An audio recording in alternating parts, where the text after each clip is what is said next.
没想到上海的相亲市场啊，才真的让我开了眼。I thought premarital health checkups were the ultimate test, but I never expected that Shanghai's matchmaking market would truly open my eyes. Yesterday, I attended a massive matchmaking event with a scale of 1,000 people, right near People's Square in Shanghai. However, what I never expected was, there wasn't a single man at the scene, and many women were completely breaking down. Afterward, a guy on the internet gave the perfect answer.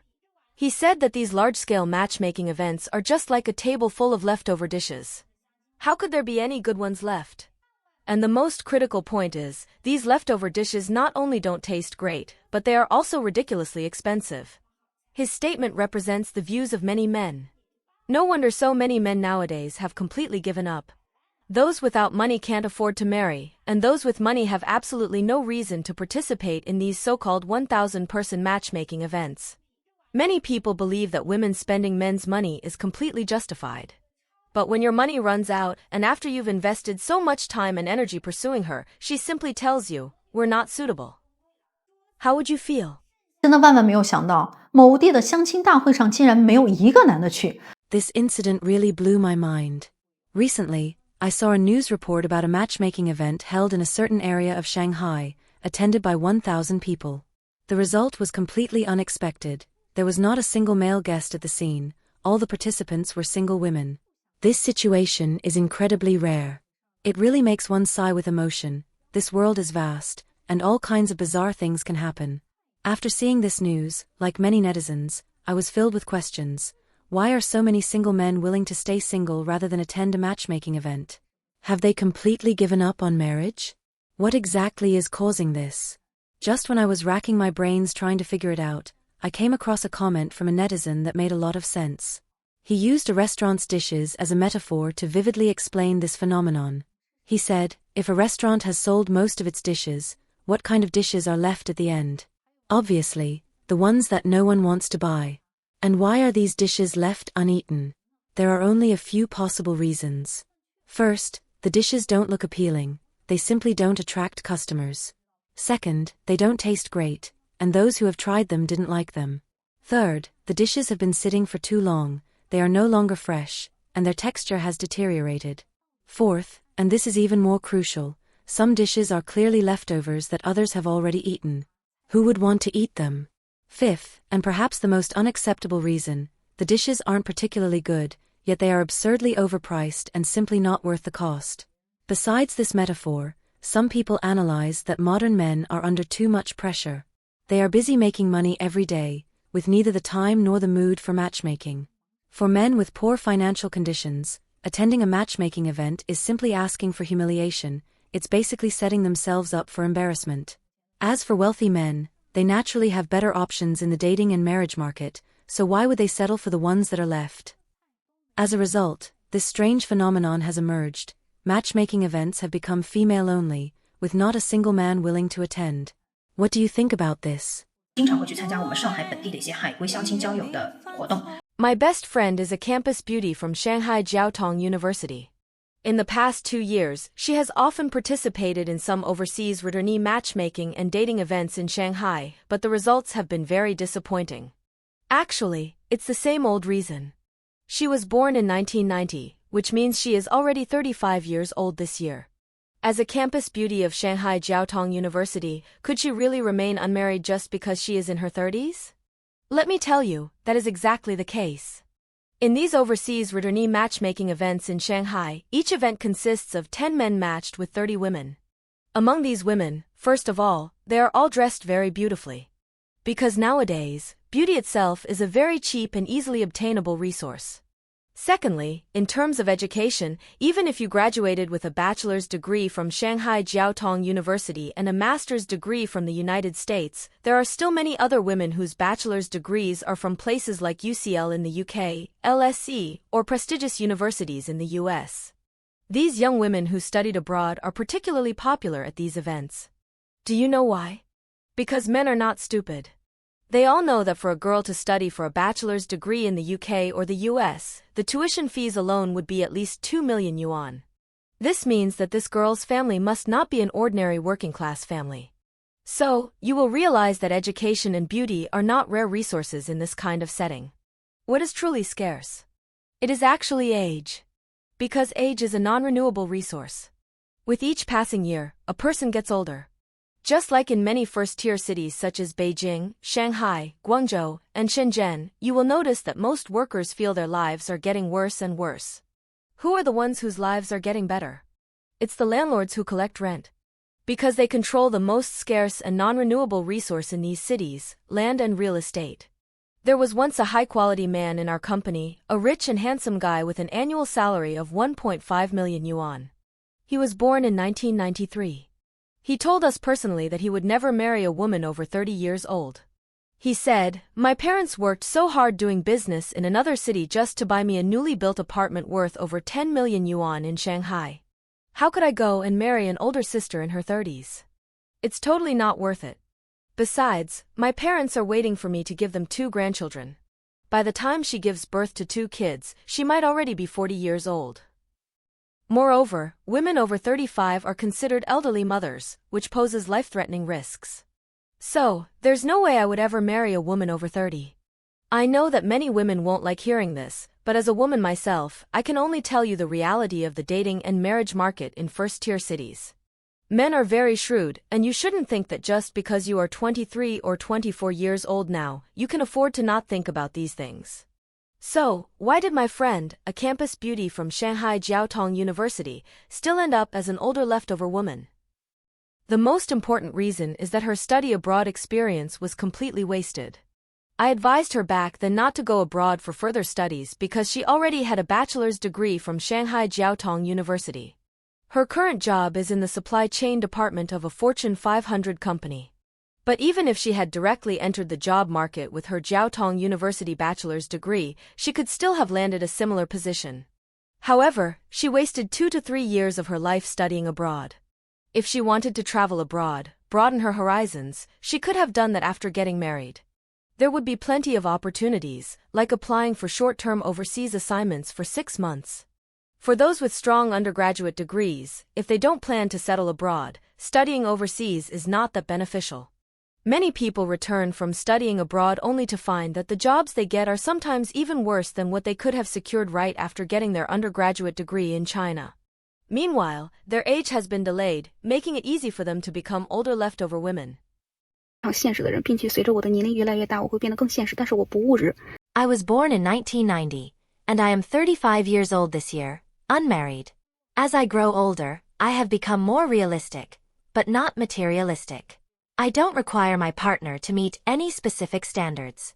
However, I hope my partner is someone with independent thinking, capable of rational judgment, and possesses a clear mind. He should have a certain sense of purpose. Whether in career pursuits or personal life development, he should have his own plan and be willing to work hard for it. I hope he can move steadily towards his goals. Secondly, I hope we can have common ground in our conversations. Whether it's a tacit understanding that comes from shared humor, a deep mutual appreciation, or a connection through special interests and hobbies, I hope we can have stable and meaningful communication. At the same time, I also believe that physical attraction is equally important. Compared to relationships that are formed due to financial or practical conditions but lack genuine physical attraction, I prefer relationships that come together because of mutual attraction. I cannot accept a relationship that lacks physical attraction, because I feel that such a dynamic would be suffocating and painful. Physical attraction is not just about appearance. It's the natural intimacy and chemistry between two people. This is a spontaneous emotional connection, and I believe it is crucial for the stability of a relationship. In terms of personality, I hope we are both the kind of people who do not like to create conflicts and have fewer emotional complications. For example, things like, if you don't take the initiative to contact me, I won't contact you either. Or if you don't say you miss me, I won't say it either, this kind of mutual standoff. After all, at the age of 30 or beyond, relationships should not turn into a psychological tug-of-war. They should be comfortable and natural. Economically, I hope we can be financially independent, but I also hope my partner has a certain awareness of financial management. I don't need him to hand over all his finances to me, nor do I require him to constantly report his income and expenses to me. But if he is willing to proactively share his financial situation and be open with me, of course, I would be very happy. If he encounters financial difficulties at work or within the family, I would definitely offer help without hesitation, giving him my full support rather than calculating gains and losses. In addition, I hope we can set up a shared family fund account. The purpose of this account is not to restrict each other's financial freedom but to prepare for our future together. For example, dealing with emergencies or making financial plans for our future children. I don't know if such expectations are too idealistic, and I'm not sure if I can truly find someone who matches me completely in reality. But I sincerely hope to find a man I love, based on fairness, mutual respect, and mutual support. 我90年，今年35岁啊。 I was born in 1990, and this year I am already 35 years old. Although during this Chinese New Year, the matchmaker only introduced me to one potential partner, in the end, that person rejected me without even meeting me. As soon as they heard that I was a well-known older single woman, they immediately decided not to go on a blind date with me at all. They didn't even give me a chance. However, sisters and brothers, even though I am already 35 years old, I can still find someone younger than me. Those men in their 30s don't fancy me, so why should I insist on chasing after them? I'm not that desperate. I can totally look for younger men like those born in the 90s or even the 95s. Who knows, maybe one day some young guy will accidentally fall for me, and wouldn't that be a huge win for me? Right? We don't do losing deals. We must be smart and calculate wisely. 35岁的老女人就是本人。 35-year-old old woman. That's me. To be honest, I have never worried about whether I would be unwanted just because I'm getting older, nor have I ever felt any pressure regarding marriage. Some people may think that by reaching this age without getting married, life would be missing something important, but I have always lived freely and comfortably. Recently, I have noticed that more and more of my female friends are starting to think the same way as I do. Perhaps the reasons behind this can be summed up in the following 3 points. First, I have a pair of parents who truly love each other, which is a kind of luck that many people find hard to replicate. Their marriage has made me deeply understand that a truly beautiful marriage for a woman must be built on the foundation of love, not just because she has reached a certain age and must hastily find someone to marry, have children, and go through life. Second, I have financial independence, and this brings true freedom. There's no denying that making money is really important. When I gained my own financial capability, I realized that many decisions in life could be made entirely by myself. I don't need to compromise for the sake of survival, nor do I have to cautiously seek someone's approval for every decision. My life plans, my dreams, and every choice I make are all within my own control. So I want to say to all my sisters, in this world, money is something we must earn for ourselves. Only in this way can we have more freedom and more choices, instead of passively waiting for some man to decide our future.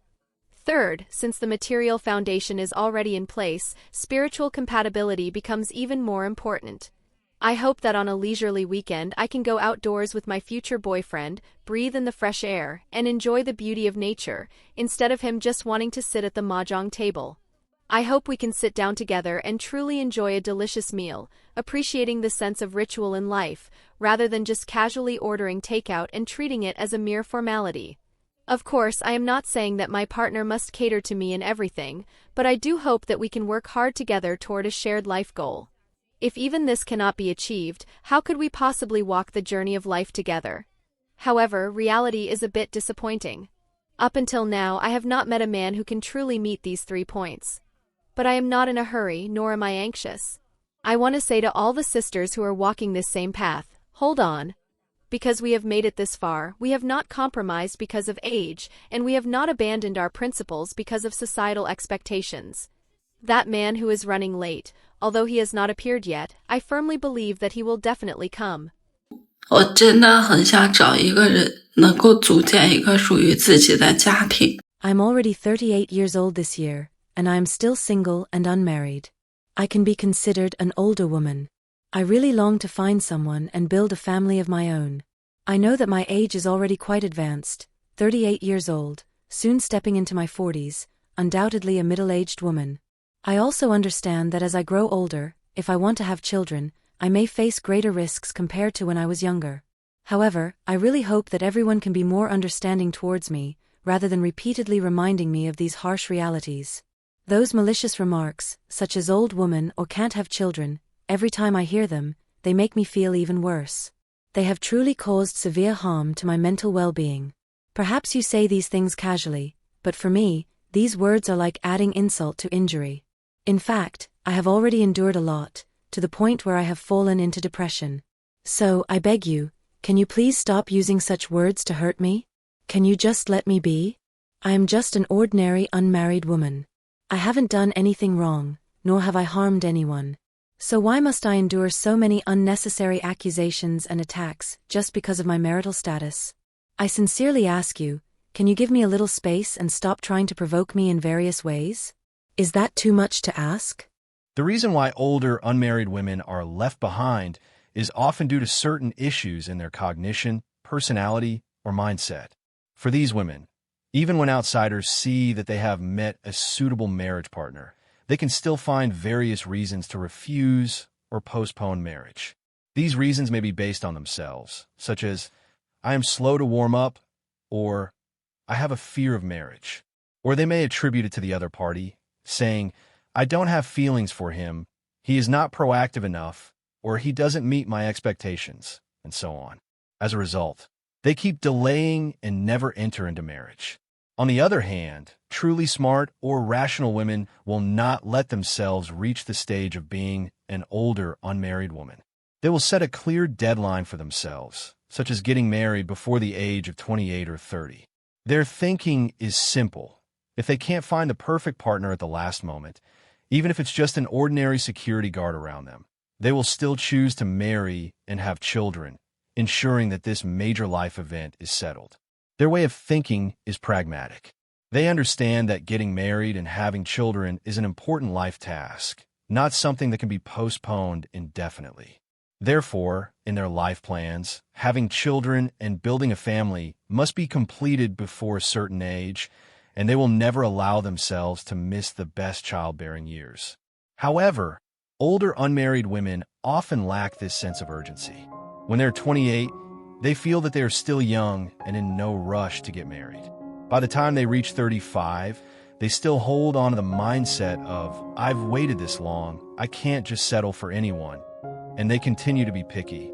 When they reach their 40s or even close to 45, their fertility has significantly declined, and they are about to enter menopause.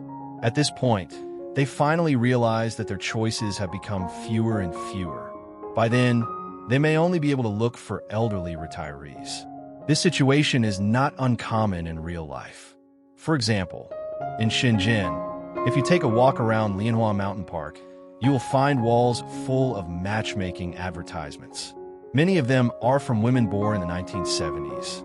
These women are not lacking in qualifications. They may work in state-owned enterprises, own 2 properties in Shenzhen, have graduated from a 985 university, and their parents have stable pensions. However, even with such conditions, their expectations for a partner remain high. They might demand a man who is 1.8 meters tall, handsome, owns a house and a car, and has a monthly salary of 30,000 yuan. For these women who are unwilling to lower their standards and face reality, they often end up being permanently left behind until they no longer have any options and are forced to accept reality. How do you think the issue of older unmarried women can be resolved? Feel free to leave your comments. I'd love to hear your thoughts. If you like this video, please like and subscribe to our channel. Your support is very important to us, and we will continue to provide you with better content. Thank you again for watching, and see you next time.